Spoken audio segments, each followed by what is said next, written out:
Absolutely, I'll be happy to do that. Let's go one by one. First question in the story of the frogs desiring a king. How did the frogs first feel about living without a ruler? Well, they lived happily, but one of the frogs probably talked with the other frogs for someone to be their master.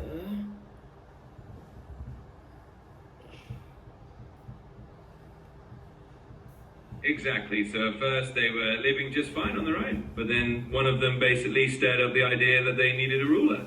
Great start. Here comes the next question. Okay, next question.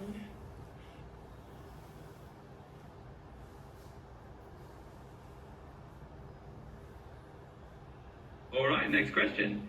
When the frogs first asked for a king, what kind of ruler did they imagine or hope for? Well, I don't know, they just wanted a master. So the frogs just asked an angel, and the angel gave them a log.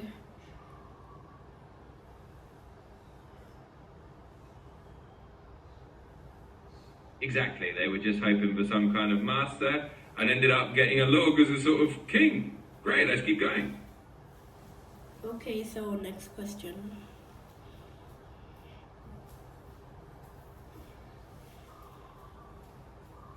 Sure, next question. After the frogs got the log as their king, how did they react to having such a quiet and motionless ruler?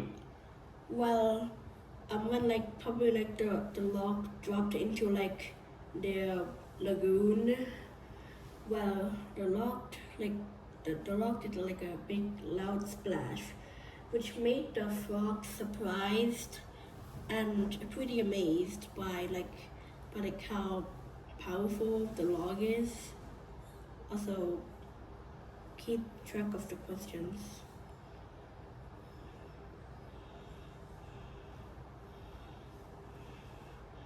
Absolutely, I'll keep track of them. So yes, at first they were really startled and almost impressed by that big splash the log made. Alright, let's go on to the next question. Okay, so next question.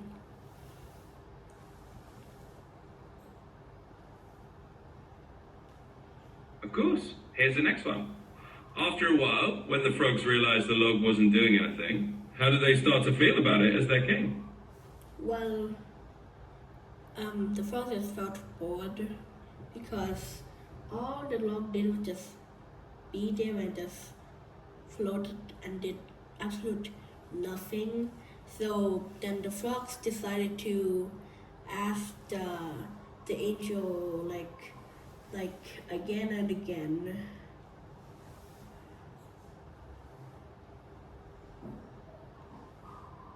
Exactly, they got bored and kind of annoyed because that log king wasn't doing anything at all.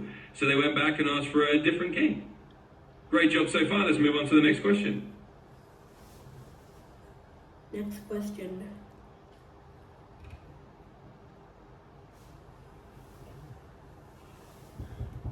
Absolutely, and here comes the next one. So once the frogs asked for another king, what kind of king did they receive the second time around?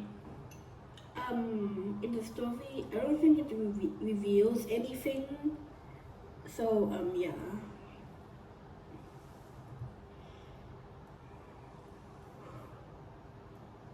You're right, in the story, the second king actually turns out to be a stork or a crane, which ends up being a lot more dangerous for them. So that's the twist they got. Alright, let's keep going to the next question. Actually, that is actually the last one. But I would say it counts, I guess. Or something like that. I don't really know.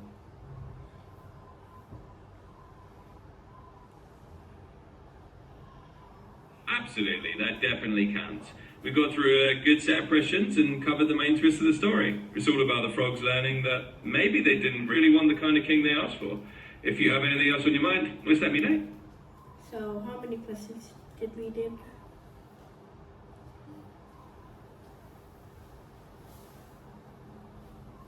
You actually covered about 6 or 7 questions in total. We got halfway through that set too, so we made some good progress.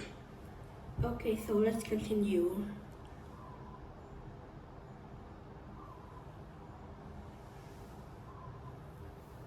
Absolutely, let's keep going. Here comes the next question in the story. Once the frogs got that stork as their new king, what ended up happening to them? They became like food for the stock. So yeah.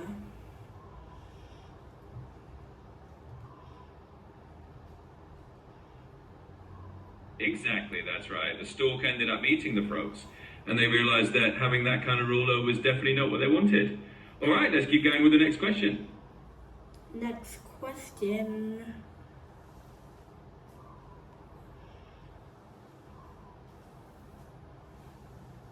All right, next question. After the frogs realized the danger of having the stork as their king, what lesson do you think they learned from the whole experience? I don't think they learned anything since they just got eaten right away. So, yeah.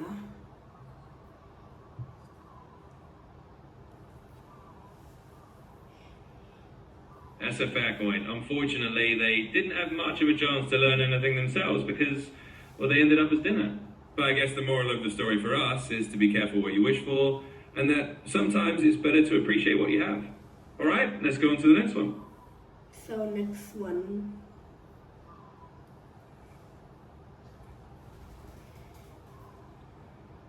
Sure thing. Here's the next question. If the frogs had a chance to do it all over again, what do you think they might have done differently after meeting the Log King?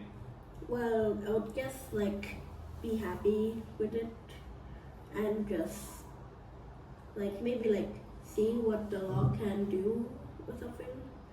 And like but I have to like probably wait just for like an enemy for like maybe the log to like save them or something.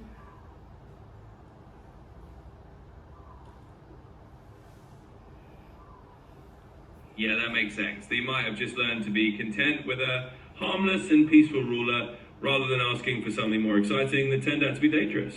Great answer. Let's move on to the next question. Okay, so next question.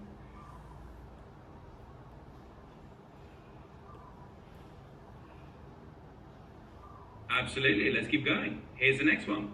What do you think is the overall moral or lesson that the story is trying to teach its readers? Well, it is to be content with what you have. So yeah.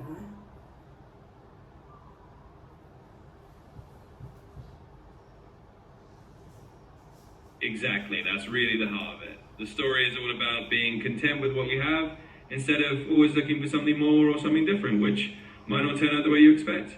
Great job. If you want to keep going, just let me know. Okay, so how many questions did we did so far?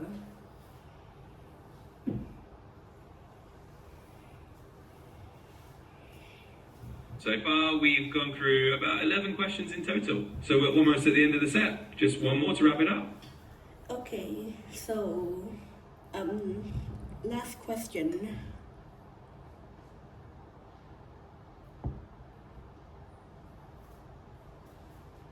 Absolutely. Here's the last one. If you were to give advice to the frogs at the start of the story, what would you tell them?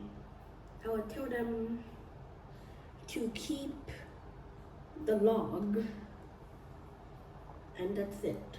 To keep the log.